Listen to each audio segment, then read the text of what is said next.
Welcome to the Wolves of Langston, Chapter 2. My name's Landon, you're watching RPG ABC, and we are playing the Wolves of Langston single-player D&D adventure made by Obvious Mimic. I just can't recommend this enough. I highly recommend you use the link and the promo code in the description to get yourself a copy. $5 off. That's right, $5 off. That's pretty awesome. So glad that they gave me that code and that link, and I hope everyone here uses it because that's really cool of them to offer that to viewers and everything. So let's see, we are playing the Wolves of Langston. We're on chapter 2. Previously, we basically just arrived in Langston, and well, there's been a murder. We went to the funeral because it seemed like everyone was there, and we learned a little bit about the, victim. We learned a little bit about the townspeople. We have some suspicions of just about everyone, and the mayor has, I think it was the mayor, has asked us to look into it because clearly it's not us. We just arrived after the murder. So yeah, we're kind of the safe bet on we didn't do it. There are wild wolves in the surrounding area, it seems, but they seem pretty under control by a druid that lives there, and they don't come into town. And this murder took place in town, so that's why we're not expecting the wolves and whatnot. So let's go ahead and jump into Chapter 2, Speaking to Tomlin. This morning, Langston seems to be back to normal. Townspeople bustle about their daily lives of working, shopping, eating, and gossiping. You guess there are around 1,000 people in Langston, but you see very few people idle. Tradespeople ply their trades, smithing, weaving, building furniture, or baking bread, but laughter is just a little too spaced out. The sounds of hammers and hoofbeats seem just a little too loud. The air is charged with fear and grief. Even the sound of day, even in the light of day, there we go. You pass the wagon laden with flowers from the funeral, once again looking forlorn alone in the street. So you now find yourself in a strange town with a substantial payday on the other end of a murder investigation. The victim is a young woman who was apparently torn apart by a wild beast, but within the confines of the town. Your first lead is the dead woman's fiancé, and that's it. It looks like you have your work cut out for you. Hey, adventurer, calls out a man's voice behind you. It's the same man that challenged you to a fight the night before, carrying a bundle of barrel stabs.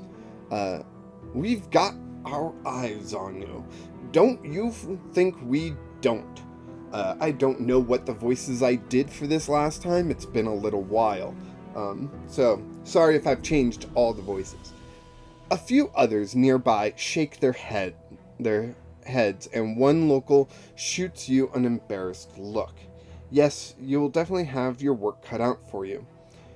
If you're able to detect magic through a spell ability, go to page 91. If not, go to 84. Or not page, but number 84. I don't think I have any spells. I'm just a level 1 rogue, human. So yeah, I guess we go to 84.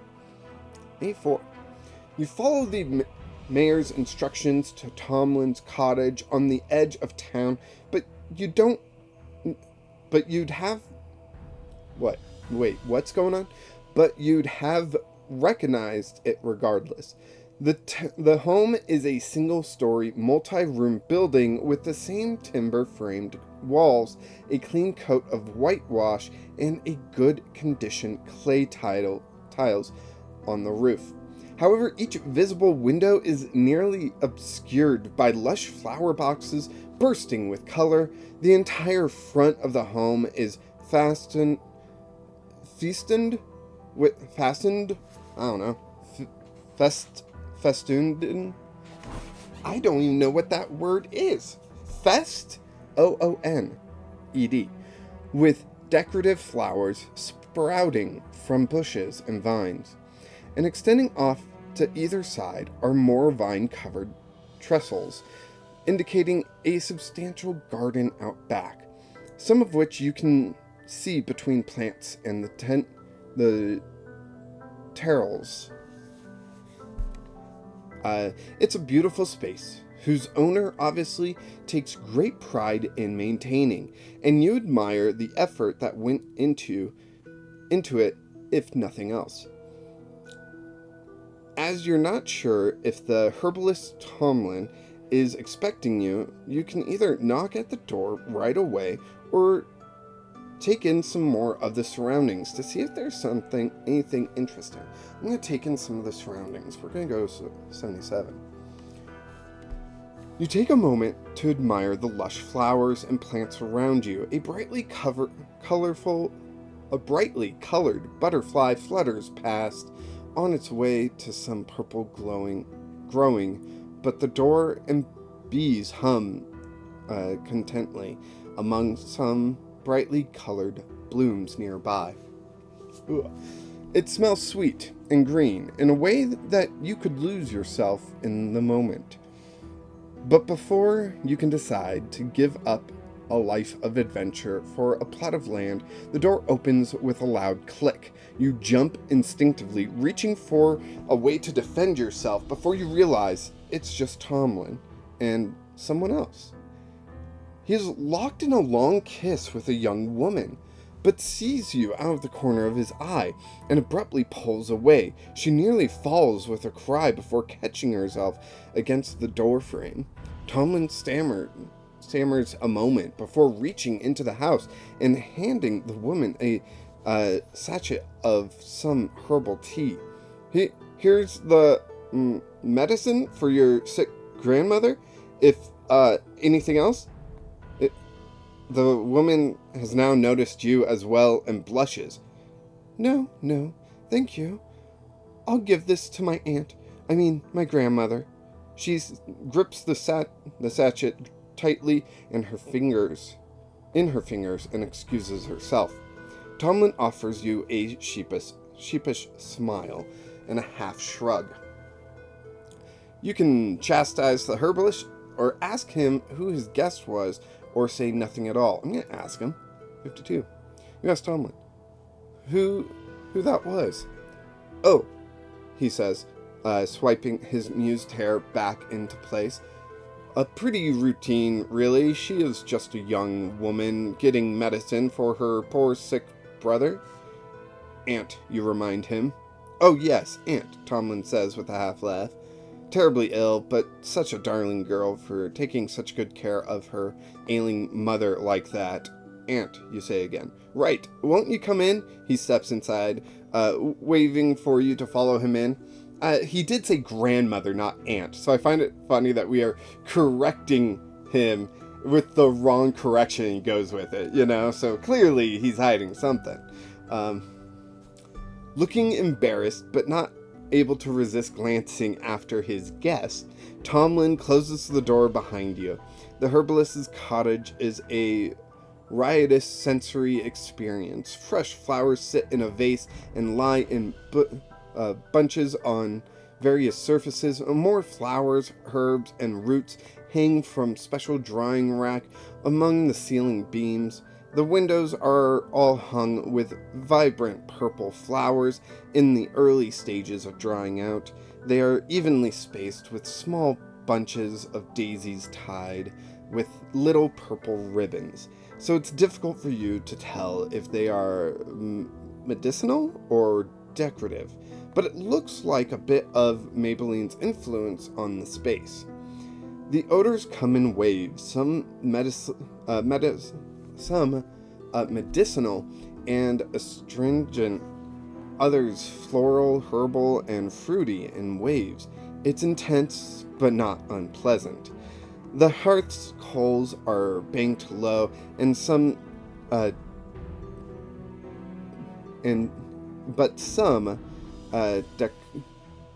deco- decoction bubbles away in the cauldron. Alright. A more sophisticated flittering system rests on a workbench, slowly dripping a bright orange liquid into a veil. Tomlin reaches for a kettle just starting to bang away over a burner. Clearly, he had started the water for tea with the expectation of a different companion. He selects a pack of herbals and wildflowers almost without looking and tosses them into a teapot and douses the tea in boiling water from the kettle. He pours 2 cups and hands one to you. Bitter steam wafts from the yellowish liquid in your cup. He eagerly watches you to see if you like the tea. You may drink the tea, you can refuse it, or you can assess the tea for safety. I'm just going to drink it. It's an invigorating blend, unlike anything you've ever tried before. Despite a bitter aroma, the decoction itself is earthly and a little sweet. Gain the benefits of a short rest. Well, I don't think we really need to, but sure, we will take a short rest and confirm that. Alright. You let Tomlin know that the tea is really very good. Thank you. It's an old family recipe, used to give us stamina. It's best to drink when the mix is fresh, so I didn't see any point in wasting it just because you paid a visit. You look over, and it seems he's finally overcome his embarrassment and eyeing you with a sly smile. You look at the cup for a moment. Oh no, just stamina, nothing mood-enhancing. So, shall we get started? You agree and begin as you set your empty teacup aside, or something.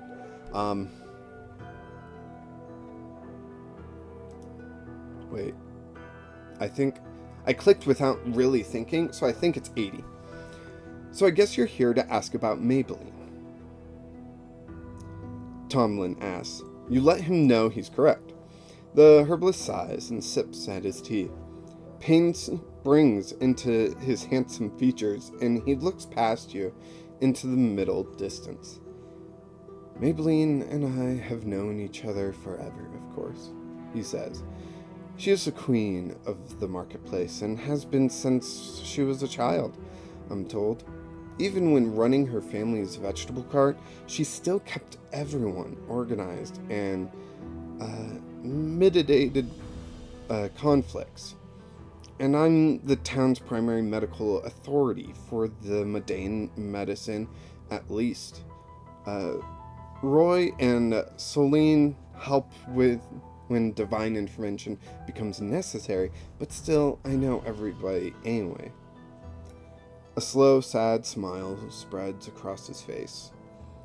And then sometime around 3 months ago, something just clicked. We danced at the tavern to a bawdy song, kissed in the moonlight, and planned to wed within the month.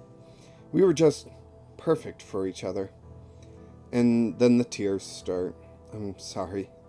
Thank you for being here to help me find whoever or whatever did this, so that no one else would have to feel this kind of pain. It's no wonder her parents are holding themselves up in the farm, refusing to talk to anyone. Maybelline was a bright and shining star who will be dearly missed.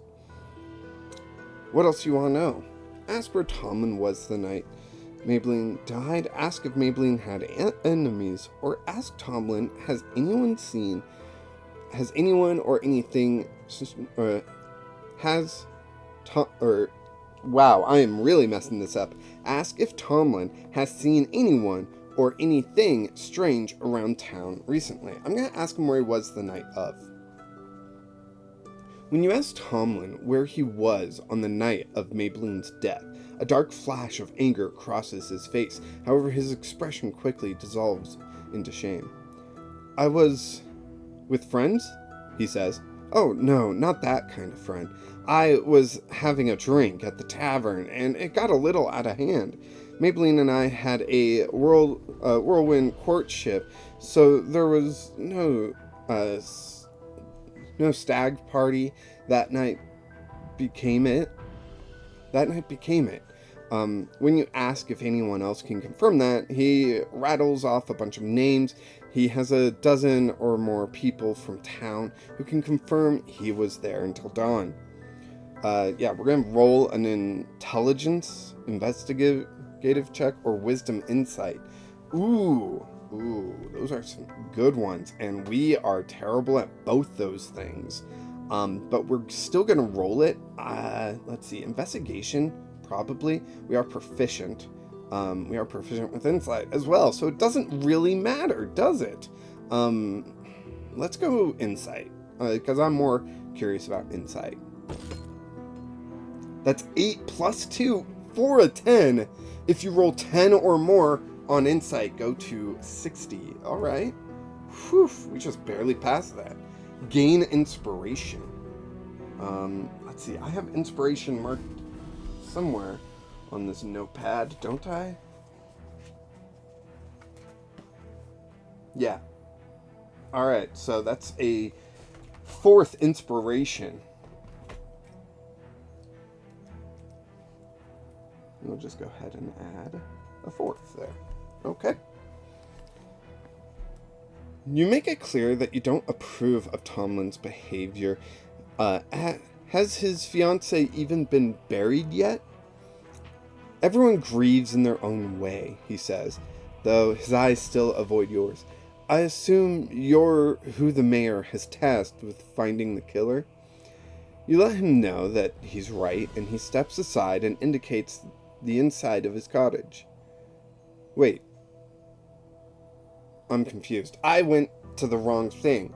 Tomlin isn't lying, but he's leaving something out. You decide to dig deeper. Ask if it really was just the menfolk, or why Maybelline wasn't with him. I'll ask why she wasn't with him.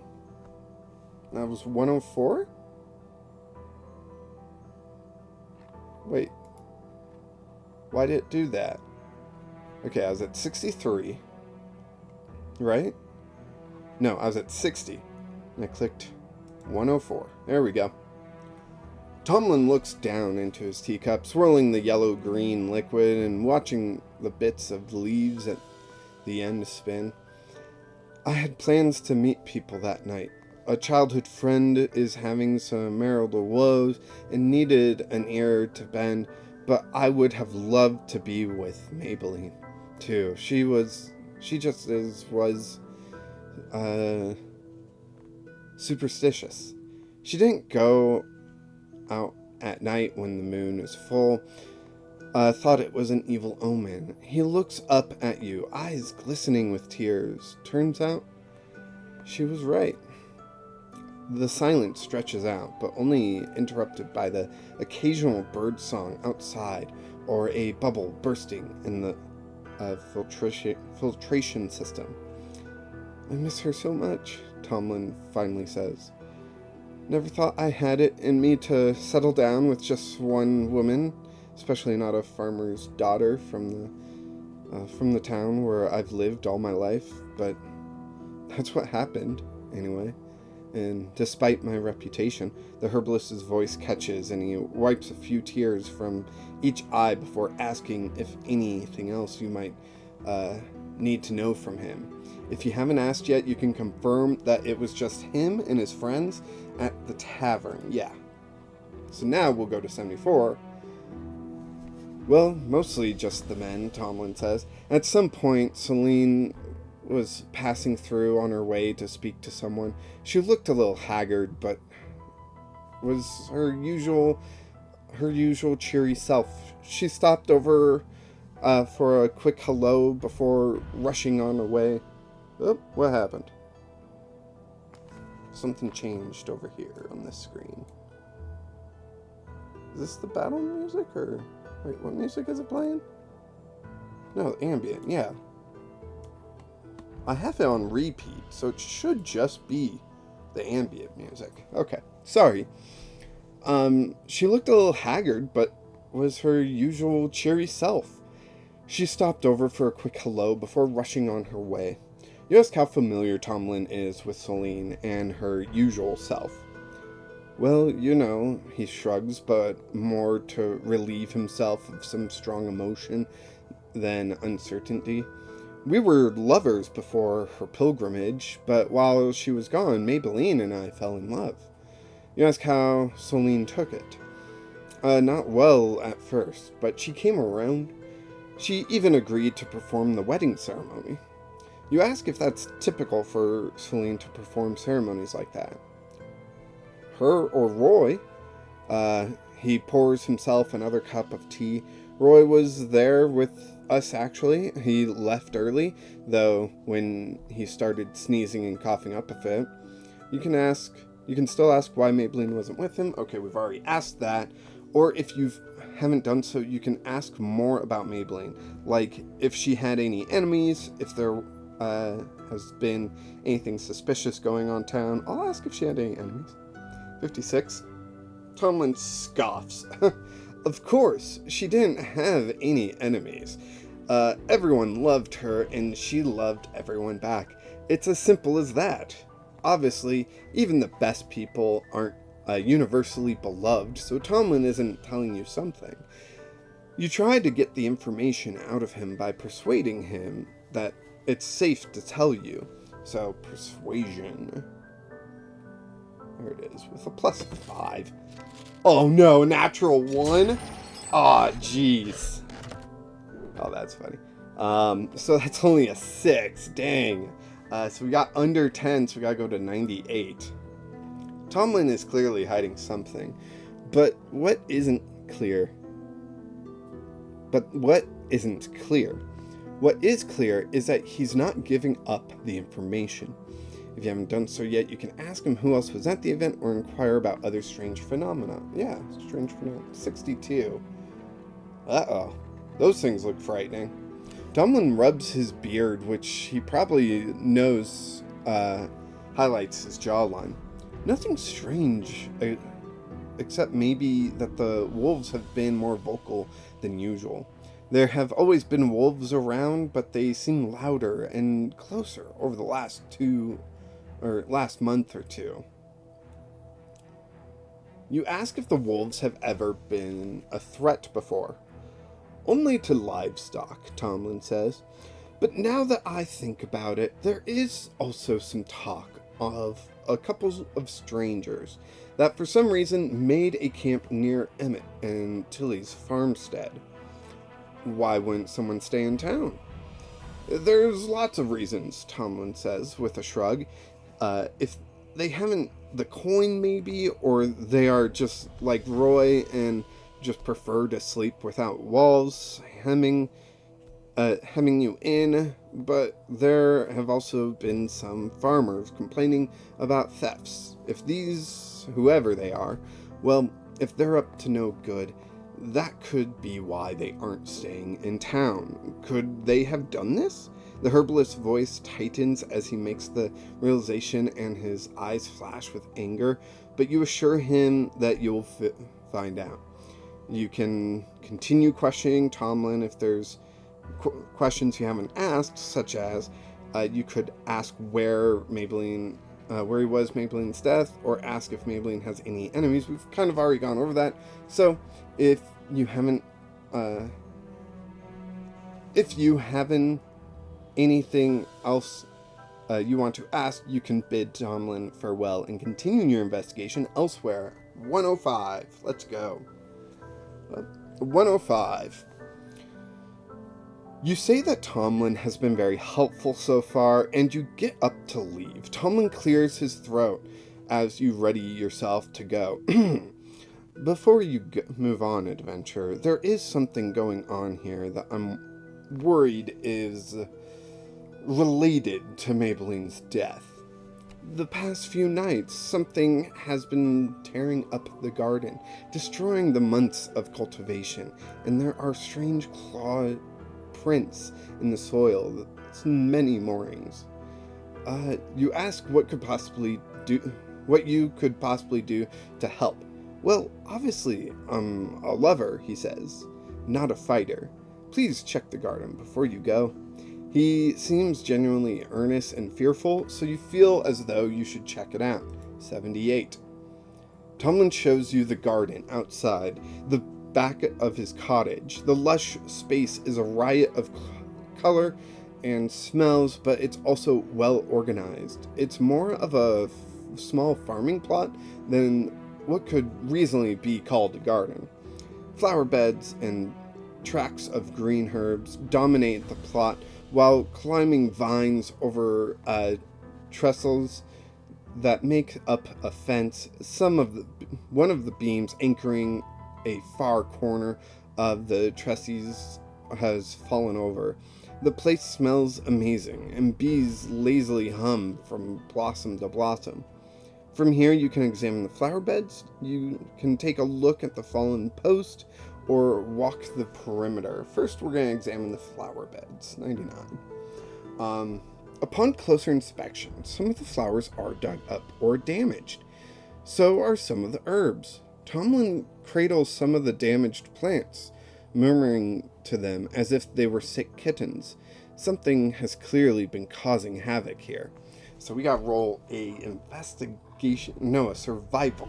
Okay, survival, I don't think we're that high on. Let's see. Yeah, it's a +0. Hoo boy. Let's see if we can do it. An 8. Didn't we just roll an 8? So, if the roll is less than 15, wow, that was tough. 73. There's some minor damage to the flowers, much to Tomlin's distress, but you can't see any clues to what caused it. You can continue exploring the garden by following the trestles around the edge of the garden, or examine the fallen beam. So we'll check out the fallen beam first. A large beam has fallen. It seems as though it was partially dug up, and it appears to have fallen on something as it's lying crookedly. Tomlin admits to trying to move the beam, but not being able to, and there are more pressing matters. You decide to move it for him. He gets a faraway look in his eyes as he stares past you. You bid him farewell. No, I'm reading the wrong thing. Sorry. Roll a strength check. There we go. With advantage because Tomlin helps you. Alright, a strength, just standard strength. -1, but we do have advantage. So how do I give myself advantage? Maybe I'll just click it twice. 1. So that would be a 6, and, well, that would be a 5. Do I use inspiration to reroll? I have it, so why not? We'll reroll one more time, and let's see what happens. A 13 for a 12, okay. Nope, we needed a 15. Alright, 51. As hard as you try, even with Tomlin's help, you just can't get the beam to move. He will have to get a work crew from town to help fix it. From here, if you haven't done so, you can check the flower beds or walk the perimeter. We will walk the perimeter. 81. You walk around the edge of the garden. There's a well-worn trail here, and Tomlin seems to be moving almost mechanically. The trusses is hung with climbing vines of different varieties, some hung with climbing vines of different varieties, some sprouting flowers, and others fruits or vegetables. The trestles uses a fairly light lattice to form what's functionally a wall of vegetation around Tomlin's herb garden, offering both privacy and a sense of peace to the sizable plot of land Tomlin can call his own. It's a pleasant little stroll, in fact, and you can't help but wondering how many times Tomlin and Maybelline might have walked this same circuit, with how many other women Tomlin have done the same. The herbalist doesn't seem to notice the beauty, but instead is checking the health of his plants, some of which appear to be worse for the wear. Roll a wisdom perception check. Perception. Just at +2. Natural 20. There we go. Finally, a good freaking roll for a total of 22. So if you get 15 or more, go to 75. 75. You notice 2 dead shrubs that appear out of place in a manicured garden. Despite being out of the wind, they start to shake and creak. So you know something is amiss. The shrubs uproot themselves and attack, which is about what you'd expect. The scrapplings look like 2 small humanoids, apparently made of dry wood. They rake at you with sharp claws and the clattering of their wooden limbs. Tomlin grabs a pitchfork and engages one of them, but he calls out, "Kill them! Kill them with fire, if you can!" Fight the scrapplings you have engaged. Both fight to the death. Wait, both fight to the death? So then we have, oh, okay, I had to scroll up. These things, we are fighting these things. So, I forget how exactly this is supposed to work. I see their initiative is +2. So, first I'm going to take this and go to my actions. Here we go. Where we got all of our fighting actions and whatnot. Let's see. I guess we will roll their initiative, which is +2. They get 17. We have +3 initiative, but we get a natural 4 for 7. So clearly they are going first. They're going to attack with their claws to hit with a +4. Wow. +4. Oh man, with an 18 +4, we're looking at 22 attacking us. That definitely hits our armor class of 14. They do 1d4 +1 piercing damage. So let's roll that d4 for them. I can't even see that.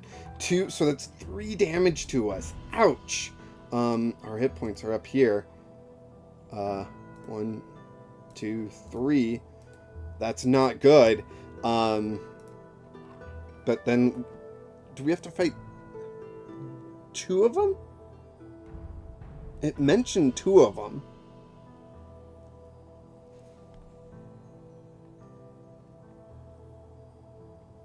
Huh.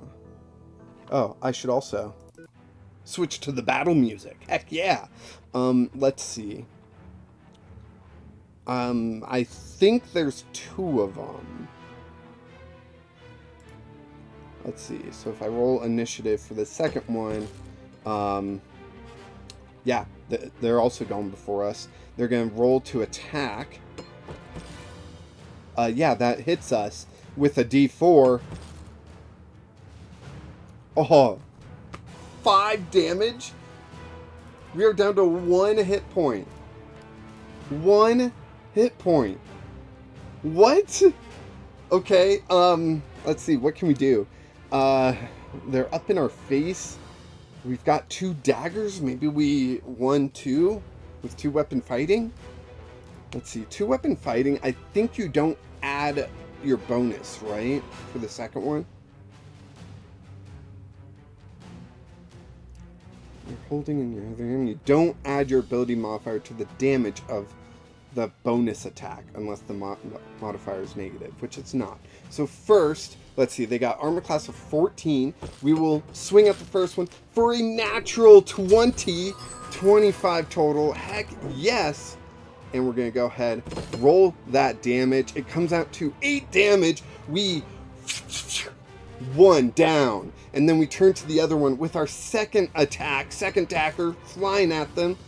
13 plus 5, 18. We're still hitting.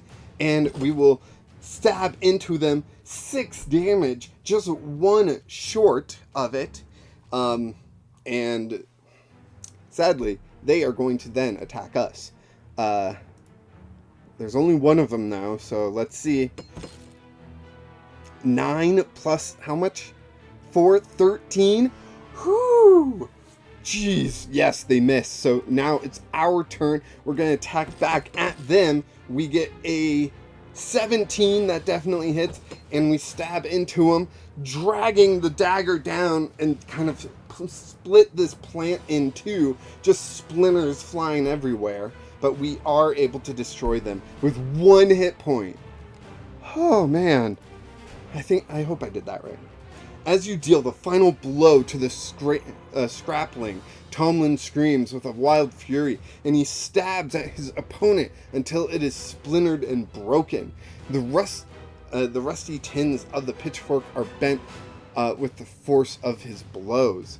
He brushes his hair out of his eyes and spits on the creatures, but his easy smile is back in place when he looks back up at you. Well, glad that's over with, he says brightly. Souvenir?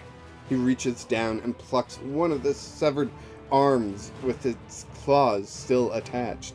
He hands it to you, and add a scrappling claw to your inventory. Okay. Why? Let's go to inventory. We want to manage inventory, and I'm guessing it's a it's a custom item. 1 custom item. Scrap.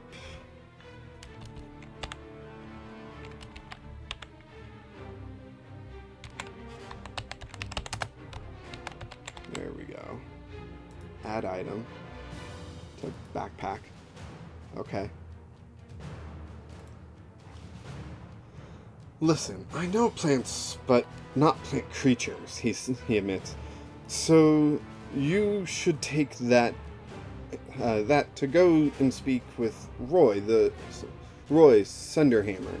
That's the druid.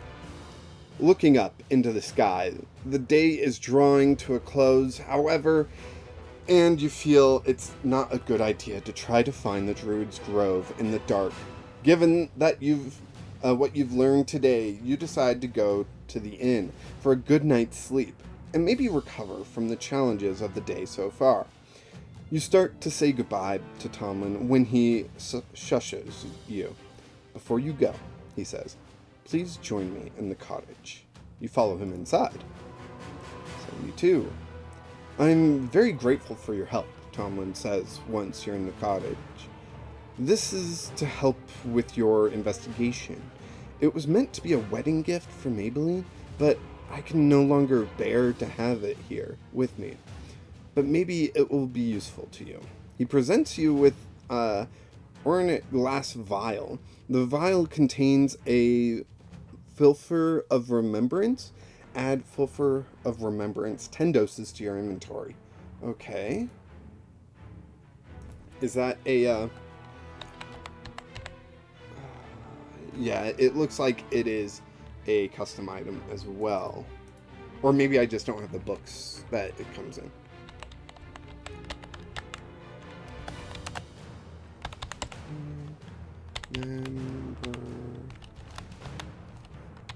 Hence. And I'll just put quantity to 10. Add. Backpack. Okay. Am I a terrible person for feeling some relief? He asks, a smile briefly dancing across his lips. No, I suppose that would be natural. And we were together till death did us part. So, a filter of remembrance. The filter of remembrance container holds 10 doses of perfume whose scent inspires extremely vivid memories. When you apply a dose to yourself, you get +1 charisma checks for 10 minutes or until you wash. If the vial contains at least 3 doses, it can be used as a grenade-like weapon. Any creature within 10 feet of the impact must roll Wisdom saving throw, DC 8 plus the number of doses left. On a failed save, affected creatures are stunned for 1d4 rounds. On a save, the filter has no effect. Creatures who receive perception bonuses from sense of smell have disadvantage on their saving throws. This item only affects creatures with intelligence scores 6 or more. can I copy paste this information? It's not letting me, so oh well. I could there, but not here for some reason. Oh well. He gets a faraway look in his eye. As he stares past you, you bid him farewell, which he distractedly returns, and make your way back to the inn. Go to 106. You make your way back through town after a very eventful day. The occasional point of whispered conversation trails in your wake, but you are left to your own thoughts as you make your way back to the inn. It's been an eventful day in the life of the traveling adventurer. You've been hired to flush out and eliminate an unknown killer by Mayor Anthrim and her terrifying pet. You've also met with the emotionally needy and possibly unstable fiancé of the victim. You then narrowly avoided becoming fertilizer in his garden at the hands of a pair of scrapplings. You arrived back to the inn to some rest after, as the sun is just starting to dip into the west. You take a hot meal upstairs with you where you eat and ready yourself for a long rest. If tomorrow is anything like today, you feel you need all the rest you can get. Go to 93. Gain the benefits of a short rest. Only a short? Dang it.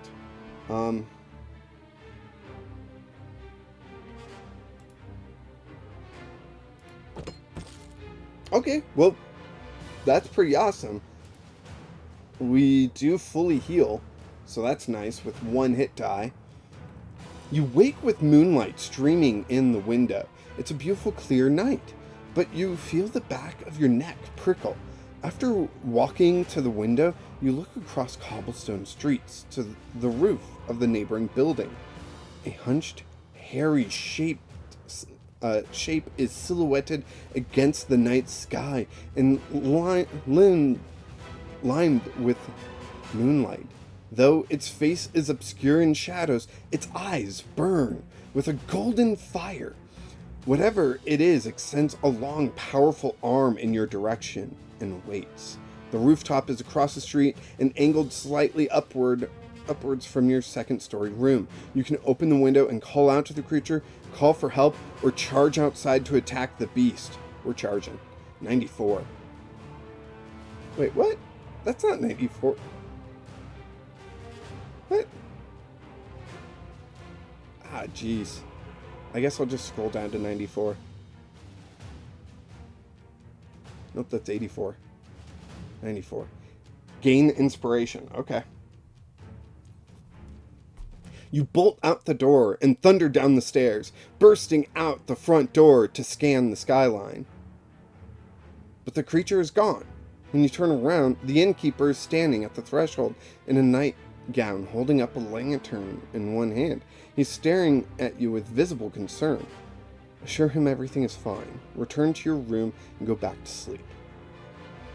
Or return to your room, bar the doors, and keep watch. Alternatively, you could tell him to go back inside before you investigate where you last saw the monster. Yeah, we're gonna go investigate. I just want to know, like, why this page thing is having such a difficulty. You walk over to the building where you saw the creature and look for a way up to the rooftop. The timber-walled construction offers lots of handholds, but it's not exactly a ladder, and the darkness makes it more challenging. Roll a strength athletics check to scale the wall. Let's see. We gotta go back to this. Athletics. There it is. -1. And a natural 1 for a total of 0. Oh boy. If you roll less than 12, go to this. If you have climbing speed or the ability to fly from a spell or ability, you can go to that. Nope, I don't. You can't make it up the side of the building, so the trail goes cold for you here. Return to your room to either try to get some more sleep or stay up and keep watch. I'm going to return to my room to try to get more sleep. Despite the scare you just had, you see it as just another day in the life of a hero for hire. You check that the door and window are locked, draw the curtains, and crawl back into bed. In the dark, with just the sound of your own beating heart, it's harder than you had thought to find sleep. Roll either a Constitution or Wisdom saving throw. Let's see, saving throw. Constitution's a +1. 13, so 14 total. If you get 12 or more, you get the benefits of a long rest. Nice. Although I don't think I needed that, but yeah. When dawn breaks, you climb out of bed and prepare for the day. A cold breakfast is just outside the door to your room, which you eat as you go. The common room is empty and the streets are quiet. The wagon laden with flowers from the funeral still sits outside of the inn. You remind yourself of your purpose here and head out to the town to speak to the druid.